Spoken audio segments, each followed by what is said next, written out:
Welcome, ladies and gentlemen, to Victory Theater Bare Bones production of Backstory, an evening of true stories, poetry, and flights of fancy.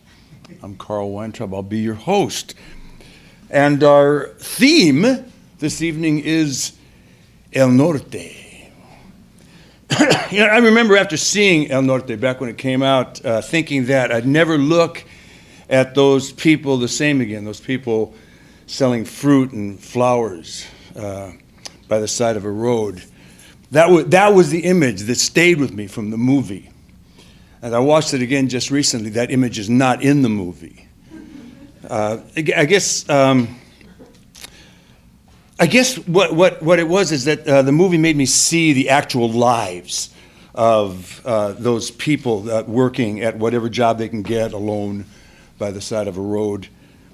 People who came for a dream, and it's not necessarily even the American dream that we all have. It may just be a dream for electric lights, running water, and a toilet that flushes.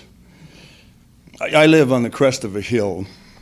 Down one side is Pasadena, and mostly white, and down the other side is Highland Park, the part of Highland Park that has not yet been gentrified, and it's and hopefully never will be. That part is at least 90% Latino. And it'll probably stay that way because these are all single-family homes that have been single-family homes for a long time. The neighborhood has an LAUSD school. I've been to thousands of schools. That's where I perform daily. And for the past 35 years, of all the schools I've been to, I swear this is true, that school is the best school I've ever been at. It's the most dedicated teachers, the most attentive principal, the neatest grounds, and the sweetest children, 100% Latino. So the Latinos I see on a day-to-day basis are, just like me. They're middle class family people, working people. But it's those people by the side of the road or at Home Depot parking lots. Those are the people I see in Rosa and Enrique in the movie. Rosa and Enrique's journey in the movies mirrors the journey of the twin moon and sun gods Hunahpu and Ispa.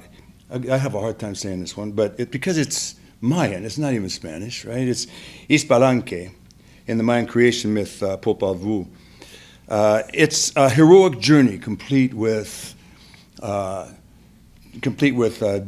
descent into darkness and a tragic flaw. I think the tragic flaw that Enrique and Rosa have is a fear of being alone.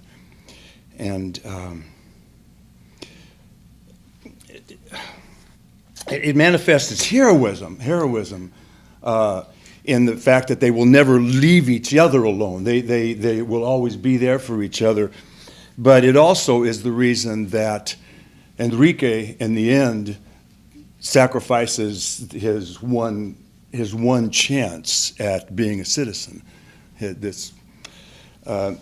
He gives up the opportunity of a lifetime to be with her on her deathbed. She dies, a victim of the powerful and lethal assault that the entire journey inflicted on her spirit, and he is left alone.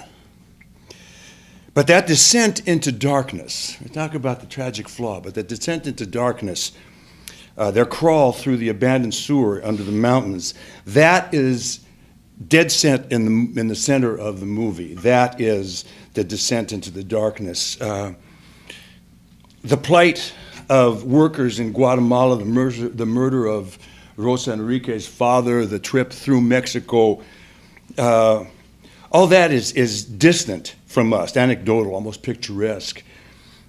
But in that tunnel, with the stench and the claustrophobia and the rats, we feel that to our core.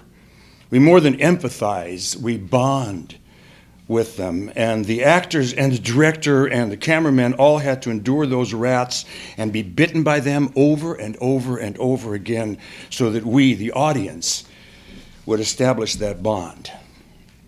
Oh, if there were something that could be done in this day and age for all the people who want to build that wall that would let them bond like that to all those people needing to be free right now. The movie ends in tragedy, but tonight's stories and poems are full of hope.